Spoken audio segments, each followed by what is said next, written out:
What's up guys, Clive here from Physio Finesse and welcome to the new year.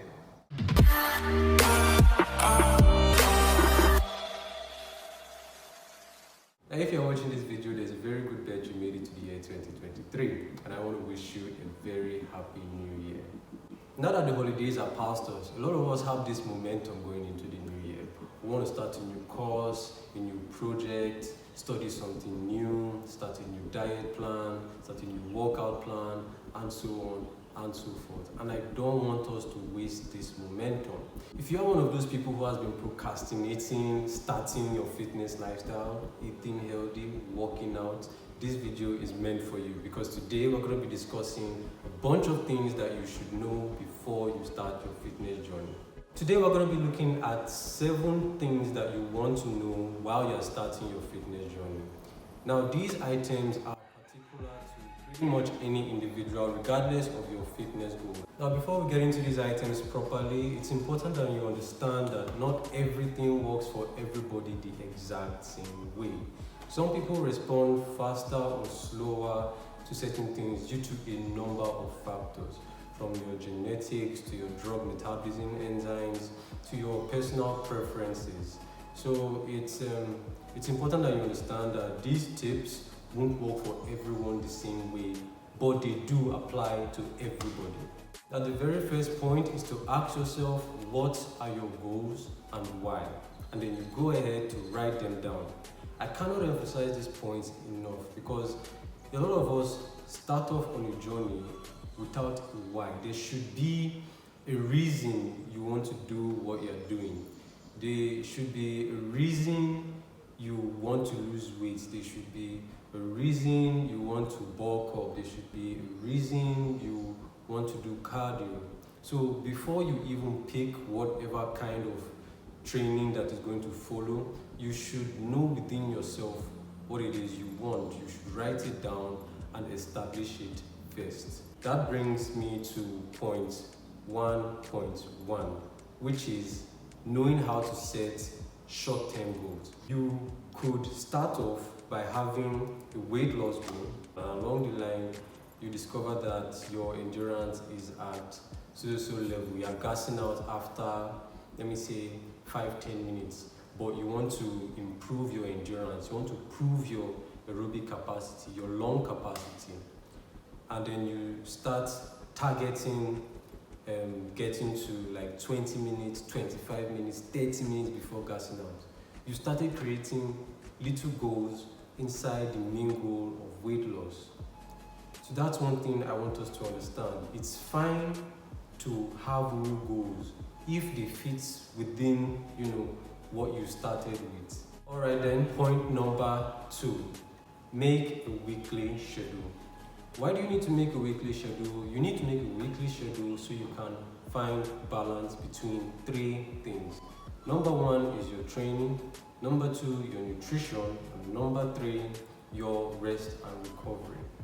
Now finding a way to balance these 3 things is never actually easy because we all have things that we chase other than the fitness journey. We chase the bag, we chase family, we chase relationships, career, and all that.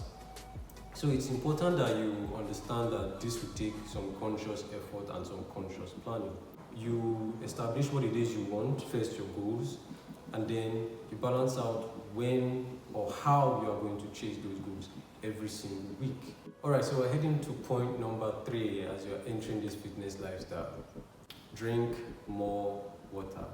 Now this is pretty straightforward. A lot of us have heard this like 1,000 times before. But the importance of staying hydrated cannot be emphasized enough. You need water to help digestion. You need water to replace the water you lose from sweating, from passing urine, and all that. I heard about drinking about 8 cups of water per day.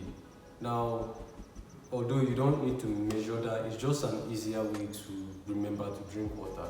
So it doesn't matter how you want to remember it, just drink more water. It really does go a very long way in your fitness journey. Alright, we are heading to point number 4.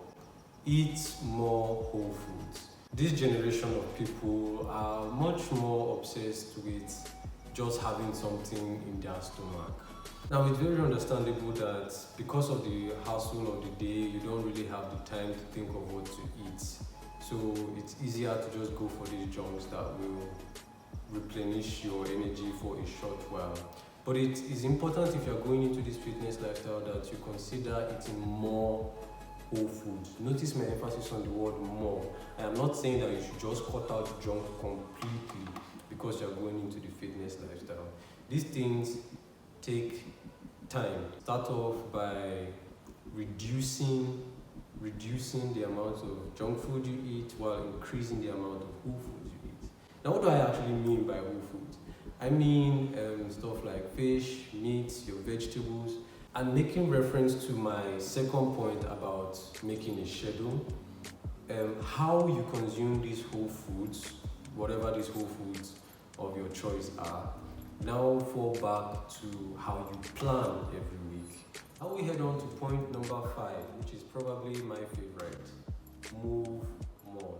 Now what do I mean by move more? I just mean that you should try to make your every single day a little more active. Obviously you can't work out every day, you can't visit the gym every single day. You can't always have the time to dedicate to a 1-hour session, a 30-minute session, a 15-minute session, but you can make the best of it. You can make the best of the little time that you have each day. You can incorporate mobility exercises so your sedentary lifestyle does not affect your overall mobility. A lot of us have back pains from carrying simple things. You can incorporate some stretches every morning that don't take more than 5 minutes. You can incorporate high intensity interval trainings before you go to work that last for nothing more than 5 minutes. And then even at work, you could do some passive stretching. What do I mean by passive stretching? Maybe you are seated in front of your computer desk and you stretch your shoulders out, do some neck stretches, do some neck circles, some shoulder circles, and all that. These little things tend to help. Now we move on to point number 6, tracking your progress. Now it's important when you go on any journey that you are not just going and going and going and going. You have to track your progress so you know where you started from, where you've gotten to, and where you are going.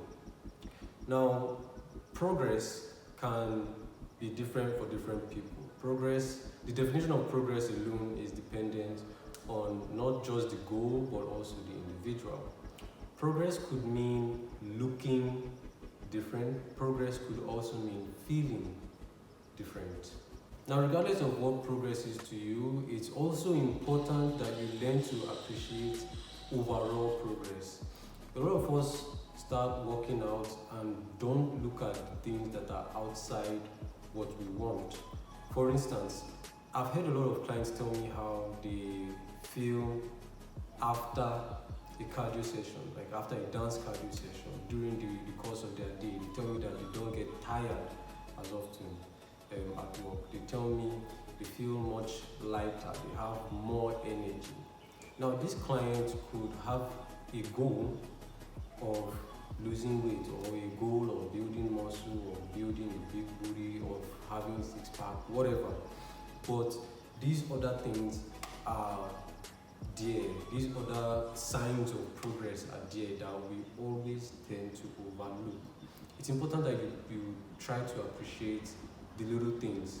In fact, these are not little things, these are big things, because your cardiovascular health, your overall endurance, your stamina, how you feel about yourself in general, your confidence level, these things help in your everyday life. But looking at the more visual signs of progress, if you are a bodybuilder, for instance, you want to progressively overload every single week. So you can track progress by noting your baseline weight when you start training, and then every single week you try to top that up, whether it's bench press, squats, whether you are using machine-aided exercises, whatever the case may be. It's important to progressively overload if you are a bodybuilder looking to bulk up. If you're a bodybuilder looking to improve on your strength but not bulk up, then you are thinking of increasing your reps. It's always important to keep track of basically everything you do in this journey, and at the same time, don't overthink it. Now that leads us straight to point number 7. Do not overcomplicate these things. Like I just said, you need to track your progress. But I've seen someone who, right after a workout session, and I mean every single workout session, he would go and check his weight on the scale. And he would be like, I weighed this yesterday, I weighed this today, I want to lose this. Like, it's important to track progress, but if you want to do it every single day, you are just setting yourself up for inevitable depression. That's just the truth of the matter. You need to enjoy the journey.